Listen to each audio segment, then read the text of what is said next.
Rotary प्रणाम. आपल्या सर्वांचे रोटरी जिल्हा 30-30च्या पहिल्या पॉडकास्टमध्ये सहर्ष स्वागत.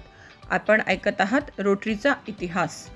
रोटरी इंटरनॅशनल ही आंतरराष्ट्रीय सेवा संस्था 1905 साली स्थापन करण्यात आली.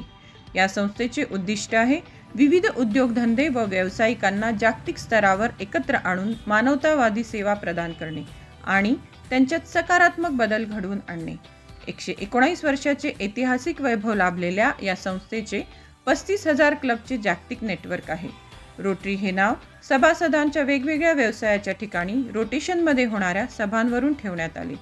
संस्थेचे बोधवाक्य आहे, स्वार्थापेक्षा सेवा महत्त्वाची आणि एक नफा जो सर्वोत्कृष्ट सेवा देतो. रोटरी इंटरनॅशनलचे संस्थापक आहे पॉल हॅरिस, गुस्तावस लोहार, सिल्वेस्टर शिले, हिराम ईशोरी. आंतरराष्ट्रीय स्तरावर डॉक्टर सिल्विया व्हिटलॉक क्लबच्या पहिल्या महिला अध्यक्ष होत्या.